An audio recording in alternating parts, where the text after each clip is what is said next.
Peace. This is Watch for Wise Words Media back at y'all for another round.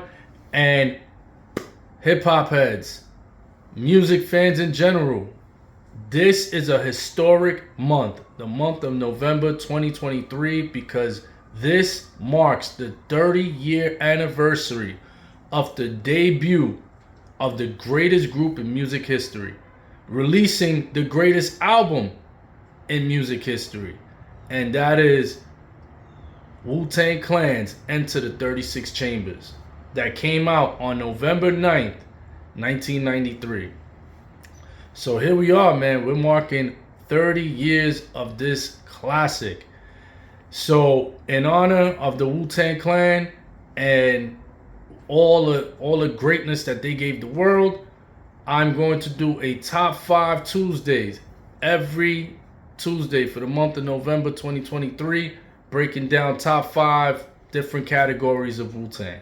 So we're going to start off these Wu-Tang top 5 Tuesdays with my top 5 favorite Wu-Tang members. So the Wu-Tang Clan was very unique. It was a very unique group of individuals. It was the brainchild of the RZA himself to formulate a group with 9 different members, 9 different mindsets, 9 different personalities. And they all came for one common cause. And they formed like Voltron, as they said. Me, I like to look at them more. I've always looked at them more like the Avengers. You know, they were like our real life Avengers. They were like superheroes, man. Especially for me. I was like 10 years old when the Wu came out. I was like 10 going on 11. So they were to me like superheroes. I was like, wow, these dudes was, you never seen anything like that before or after that. They are the most unique, greatest group of all time. You know, so you had RZA's idea of bringing together somebody that will appeal to the women and children. He had Method Man, somebody that'll appeal to the dudes that's bugged out or that have that southern that southern bounce, that southern energy. That was ODB. You know, you had somebody that was catered for the backpack rappers, which was Inspector Deck with the multi-syllable raps.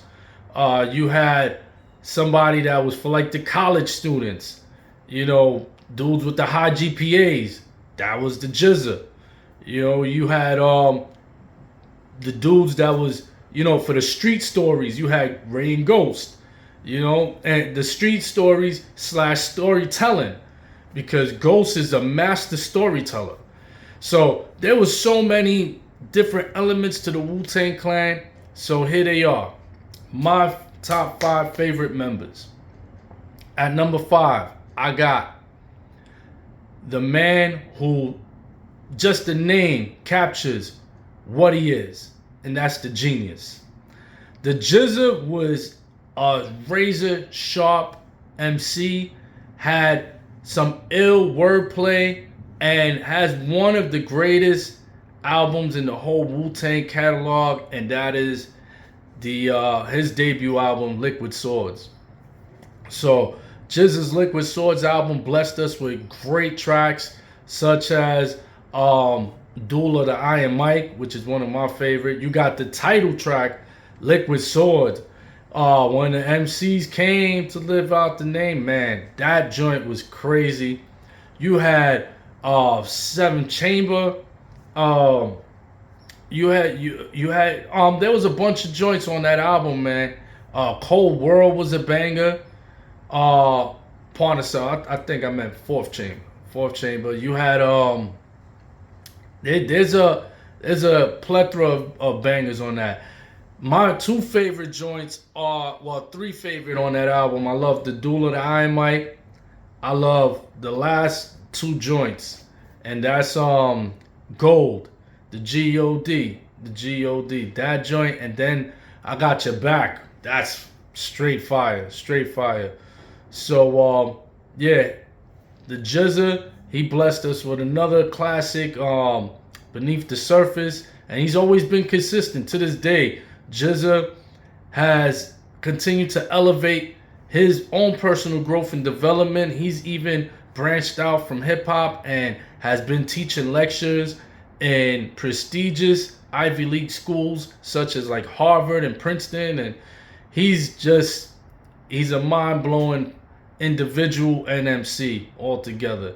Neil deGrasse Tyson loves him because once he starts going into the cosmos, man, once he starts going into the space with a brother like Neil deGrasse Tyson, and when you could get Neil deGrasse Tyson mind blown, you spitting some, you spitting that heavy mental. So yeah, Jizza number 5. Number 4. Oh, and the voice too, man. Jizza's voice was so ill, so ill. But yeah, at number 4 was actually my first favorite member of the Wu-Tang Clan when I first heard them. And that was none other than the Inspector Deck. Inspector Deck, Rebel INS.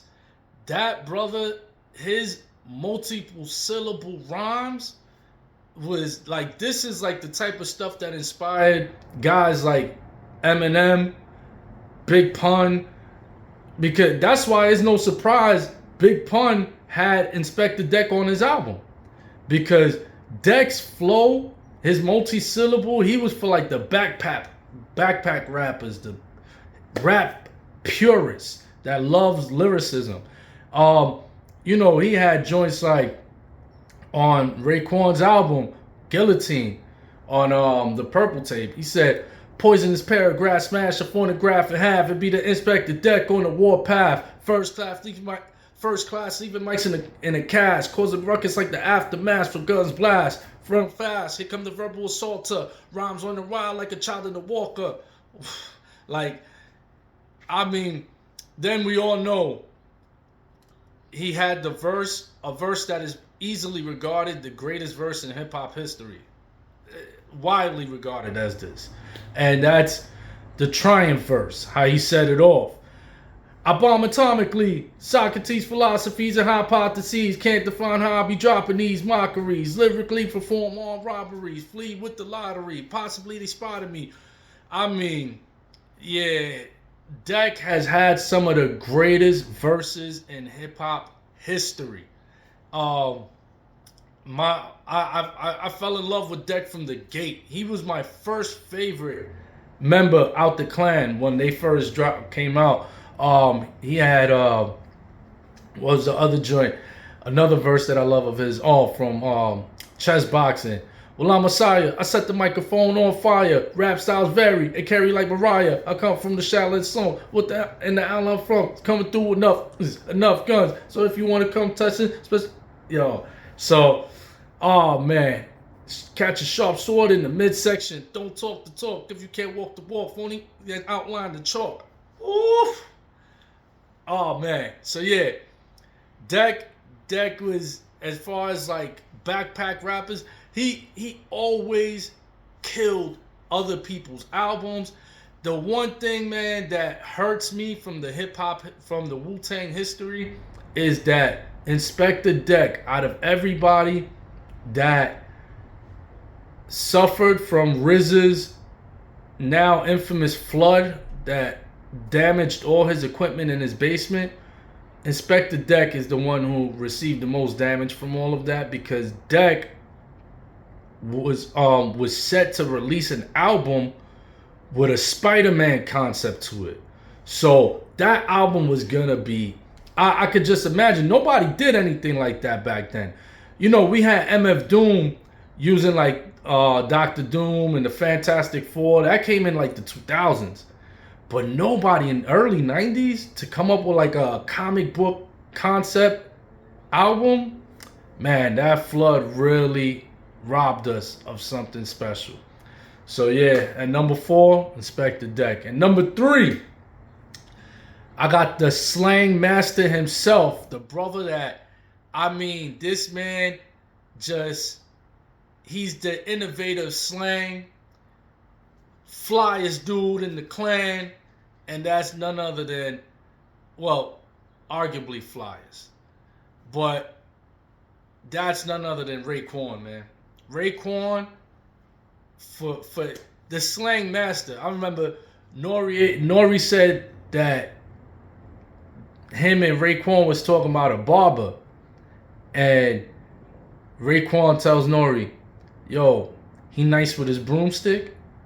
Like, who says things like that? Like, he's the slang innovator, man. He is nasty, man. But Raekwon, from his street tales, very visual, very rugged, and his style was just so appealing. You know what I'm saying? He gave us that mafioso rap, you know, coming from like the tree of Cool G rap. And he just took that to like another level, man. Like, Ray gave us one of the greatest albums in hip hop history. I could easily say it's probably the second or third greatest of all time. Only albums that could even compete or be mentioned in the same sentence with Raekwon's Purple Tape, Only Built for Cuban Links, are Enter the 36 Chambers and Illmatic. Only two albums that could even be mentioned in the same breath with Only Built for Cuban Links, which was a masterpiece. I mean, it was a story of coming up in the hood, going through like the crime life, and trying to make it out of the hood, trying to survive this crime life. You know, we gonna grow like a plant, God, and like, you know, I can't act like we gonna be sitting on 40 G's and be a crack dealer and be a drug dealer our whole life. Yo, that's what I'm talking about. That's what I've been waiting. What's up? Yo, we go, yeah. So that album, just the tone was set for it to be a movie. And that's what it was, man. That was a movie. It was a summertime movie. And yeah, that Raekwon first album is a classic. But then Ray, not only when people thought Ray was out, just when they thought he was out the game, they pulled me back in. He came through with another banger, and that was his part 2, the sequel to Only Built for Cuban Links. Only Built for Cuban Links 2. Purple Tape 2 was a banger, man. Like, it felt like a Wu-Tang album. And we haven't had an album that felt like a Wu-Tang album at that point in over 10 years. And Ray came with not just one, but he followed that up with a very underrated album that I think is one of the greatest albums in the entire Wu catalog. And that is Shaolin versus Wu-Tang, which is a sleeper. If you haven't heard Shaolin versus Wu-Tang, please do yourself a favor. Go listen to that album. Got bangers like Butter Knives, Young Black Rich with Nas. It got a lot of bangers on that album. So go check that out. But yeah, Raekwon, number 3. Number 2, I'ma go with his partner in crime. That is Ghostface Killah.